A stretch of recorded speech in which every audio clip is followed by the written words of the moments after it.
Pour analyser cette soirée, je retrouve notre panel de journalistes. Catherine Lévesque, correspondante parlementaire pour le National Post, Joël Denis-Bellavance, chef du bureau parlementaire pour la presse, et Boris Proulx, correspondant parlementaire pour Le Devoir. Alors, bonsoir à vous trois. Bonsoir Catherine. Bonsoir. Quelle soirée ça a été? Quelle soirée! Et quelle journée aussi, oui.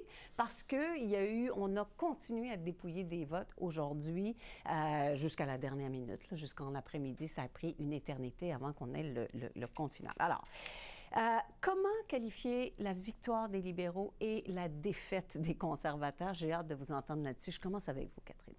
Je dirais tout d'abord historique. Je pense que, si on se compare à il y a quelques mois, là, personne ne s'attendait à ce que les libéraux soient dans une telle situation, puissent aspirer à une majorité. Bon, finalement, ils finissent finalement avec un gouvernement minoritaire. Mais je pense qu'en même temps, c'est une petite déception, je pense, parce que les libéraux avaient vraiment espoir là, qu'on ait vers une majorité, qu'on fasse peut-être de meilleurs résultats en Ontario surtout. Alors vraiment, je pense que ça dépend là, si on compare à il y a quelques mois ou quelques jours même. Donc, vraiment, je pense que c'était une soirée là, complètement... une soirée très longue, une soirée historique certainement, et je pense que vraiment, ça prouve qu'on se retrouve avec deux partis principaux dorénavant, puisque le Bloc québécois, le Parti vert et le NPD ne représentent là, que quelques sièges dorénavant. Comment on explique ou on décrit la victoire des libéraux et la défaite des conservateurs? Remarquable à tous les égards pour ce qui est du Parti libéral, surtout par la percée qui a été importante au Québec. Le Québec a permis au Parti libéral de se maintenir au pouvoir, ça c'est clair. C'est la meilleure performance en termes de sièges du Parti libéral depuis 1980, quand Pierre-Éliott Trudeau avait remporté 74 des 75 sièges. Donc, c'est vraiment pour un chef qui ne vient pas du Québec en plus. Là. On avait beaucoup critiqué le français de M. Carney. Or, les Québécois ont jugé que c'était pas... Ça n'a pas eu d'importance, finalement. Ne lui en ont pas tenu rigueur. Et pour eux, je pense que c'était la personne qu'ils voulaient choisir pour affronter Donald Trump. Donc, ça, c'est remarquable à cet égard-là. Pour ce qui est du Parti conservateur, remarquable aussi parce qu'ils ont commencé à quand même grignoter beaucoup d'appui en Ontario. Et on pensait que tous les appuis du NPD iraient systématiquement au Parti libéral. Or, en Ontario, c'est pas tout à fait ce phénomène-là qui s'est passé. Dans le sud de l'Ontario, des sièges néo-démocrates ont basculé dans la colonne des conservateurs, ce qui a permis au Parti conservateur d'aller chercher quelques sièges supplémentaires en Ontario. Donc, demeure un parti vraiment en force en Ontario. Donc, ça, c'est les deux histoires. Et évidemment, historique aussi parce que c'est arrivé en 2015 quand Gilles Duceppe avait perdu son siège, tout comme Michael Ignatieff quand il était chef du Parti libéral. Deux chefs ont encore perdu leur siège hier soir, Jagmeet Singh et ensuite Pierre Poilievre. Ça, c'est la grande surprise, c'est la totale que Pierre Poilievre perde son siège alors que son parti a connu des moments assez heureux ailleurs sans connaître la victoire, par contre. Ça a dû être une drôle de soirée pour M. Poilievre parce qu'effectivement, il a fait mieux que la plupart des derniers chefs que le Parti conservateur a eu. Il a fait mieux que ce qu'on avait prévu dans les sondages. Il n'a pas réussi à obtenir une victoire. Oui, il n'a pas réussi à obtenir une victoire et lui-même n'a pas réussi à gagner dans sa propre circonscription. Donc, est-ce que c'est un peu doux amer pour Pierre Poilievre? C'est complètement paradoxal. Vous l'avez bien résumé, Catherine. D'un côté, on a fait beaucoup de progrès, même au Québec. On a pris Charlevoix, par exemple. Ça cause une certaine surprise là, que le Parti conservateur puisse progresser, gagner en Ontario. On parlait du Grand Toronto, où le Parti conservateur a pris plus de sièges qu'on pensait peut-être en fin de campagne, où on sentait que c'était un peu la soupe chaude pour eux en Ontario, alors qu'ils sont capables finalement de percer en banlieue de Toronto, de prendre des endroits à Brampton et tout ça. Mais d'un autre côté, de voir qu'on perd dans sa propre circonscription, bien là, ça devient tout un casse-tête pour Pierre Poilievre, pour sa propre survie politique. On n'a pas le recul encore peut-être pour voir toutes les conséquences de ça. Mais en bout de ligne, le Parti conservateur a fait une campagne aussi hors norme au niveau des foules qu'on est allé atteindre. Là. Il y a eu des rassemblements spectaculaires de M. Poilievre aux quatre coins du pays, inégalés. Il n'y a aucun autre parti politique qui a réussi à lever autant de sympathisants. Et dans ces foules-là, dans ces rassemblements-là, je crois que vous êtes peut-être allés aussi, on sentait que la victoire était au bout des doigts, que la victoire était assurée. Mais je comprends pourquoi, à voir les résultats. Il y a beaucoup de gens, finalement, qui ont voté pour le Parti conservateur, mais leur défaite est tributaire au fait que le vote du NPD, le vote du Bloc... Mais quand même, c'est assez intéressant. On pourrait analyser ça longtemps, là, mais je reste avec vous, Boris, parce que les conservateurs étaient partis bien plus haut dans les sondages. C'est quand même une dégringolade. Les libéraux ont gagné beaucoup, ont fini par remporter la victoire. Est-ce que Pierre Poilievre, dans son propre parti, va finir par être affaibli, d'autant plus que lui-même n'a pas réussi à se faire élire? Est-ce que ça va jouer sur sa crédibilité? Et on lui reproche beaucoup sa campagne également. On lui reproche toutes sortes de choses. Affaibli, certainement, parce qu'il partait de là avec une telle position de force. Pierre Poilievre est un chef qui a mis son parti à sa botte. Là. C'était assez clair. Il y avait une façon de faire les choses et c'était la façon Poilievre. Il s'est beaucoup mis de l'avant. On voyait assez peu son équipe. C'était très centré sur le chef, la campagne conservatrice. Cette stratégie-là, maintenant, reste à voir si les élus conservateurs, si son caucus ou si ses membres vont lui en tenir rigueur. C'est sûr qu'il y a beaucoup d'obstacles qui vont s'en venir pour lui. Mais d'un autre côté, il a tellement mis le parti à son image que peut-être qu'il va réussir avec ce discours d'hier soir à les convaincre que c'est pour la prochaine fois. La prochaine fois, ça va marcher avec ce genre de stratégie-là. On verra. Oui, effectivement. Est-ce qu'il va gagner son pari, Pierre Poilievre, ou là, il se trouve dans une drôle de position à l'intérieur même de son parti?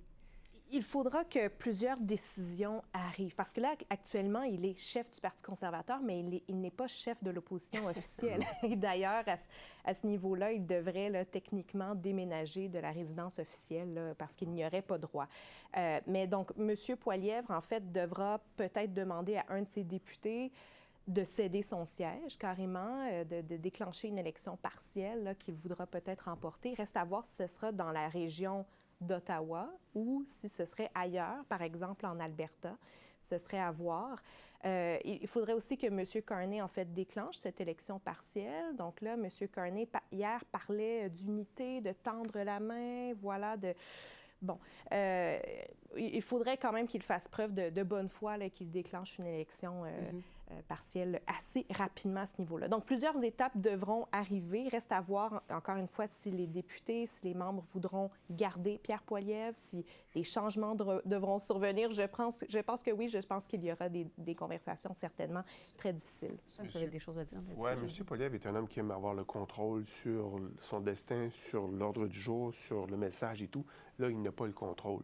Sa destinée dépend des autres, dépend de son caucus. S'il y a une élection partielle, ça va dépendre de la bonne volonté de Mark Carney de déclencher une élection rapidement pour qu'il puisse faire son entrée à la Chambre des communes. Donc, ce ne sera pas évident pour M. Poilievre, sauf que c'est quelqu'un qui est quand même un redoutable renard. Il est capable d'élaborer les... S'il y a une chose qu'il connaît, c'est la politique. Oui, c'est ça. Il a fait ça toute sa vie, donc il connaît les astuces, il connaît les moyens de survivre. Donc, est-ce que ce serait le test ultime? Sera-t-il en mesure de survivre à cette épreuve? Parce que c'est quand même une grande épreuve. Être chef de l'opposition officielle, perdre son siège que l'on détenait depuis 20 ans, rejeté par la porte. Ça fait mal à l'ego. Donc, il y a une dose d'humilité qui devra s'imposer. Je pense pour M. Poilievre, évidemment, il pense ses plaies aujourd'hui. On verra la suite des choses. On verra aussi s'il y a quelqu'un aussi de son caucus qui est prêt à sortir le couteau pour le contester. Ça, comme Boris le dit, il a réussi à imposer une discipline d'affaires à son caucus contre le message. Est-ce qu'il sera en mesure de le contrôler maintenant qu'il n'est pas élu à la Chambre des communes? Ça reste à voir. Je veux qu'on parle de la suite des choses pour M. Carney, mais d'abord, un mot sur le NPD quand même. On l'a vu, là, le chef du NPD a démissionné au cours de la soirée, quand les résultats se sont confirmés. Que penser de cet effondrement du NPD qui était prévu dans les sondages, Catherine? Je pense que c'était à prévoir. Malheureusement, le NPD, oui, avait la balance du pouvoir lors du dernier gouvernement, a quand même réussi à accomplir plusieurs choses, mais n'a pas su prendre le crédit ou obtenir le crédit auprès des électeurs pour les soins dentaires, par exemple, pour les médicaments gratuits, pour le diabète et les contraceptifs. Donc, vraiment, je pense que c'est ça. On se rend compte que vraiment les électeurs progressistes sont allés vers les libéraux, certains sont allés vers les conservateurs aussi en Ontario. Oui. Alors vraiment, je trouve que c'est là aussi, il y aura des conversations très difficiles, je pense, au sein du NPD.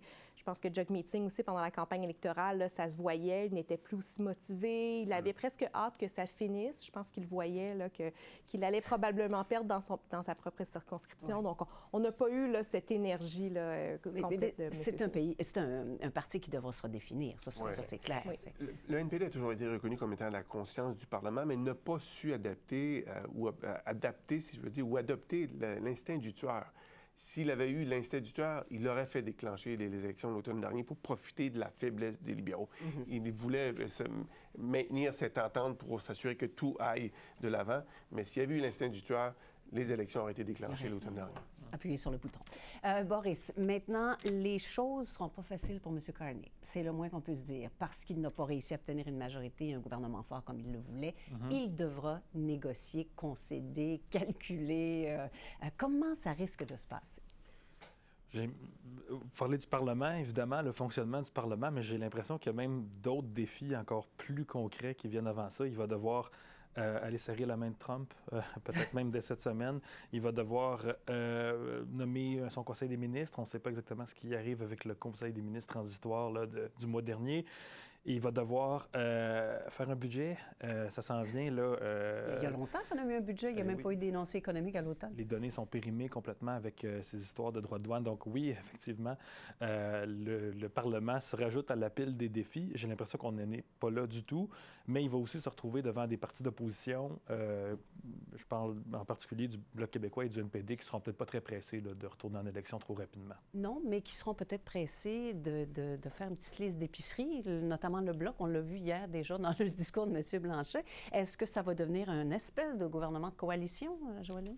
On verra. On a vu M. Carney danser hier soir à la victoire. Il va devoir apprendre à danser sur le parquet de la Chambre des communes avec les autres partis, parce que ça va y prendre quelqu'un avec qui danser pour faire adopter ces mesures. Valser, hein? Valser, oui, plus doucement pour ne pas accrocher les autres. Mais oui, évidemment, il va devoir conclure des alliances circonstancielles, probablement, soit avec le NPD, soit avec le Bloc, même avec le Parti conservateur, selon les sujets qui seront abordés par le gouvernement. Le mot de la fin, Catherine.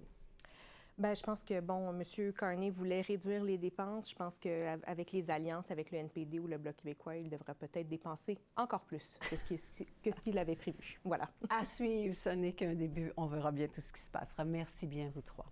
Merci, Catherine. Merci.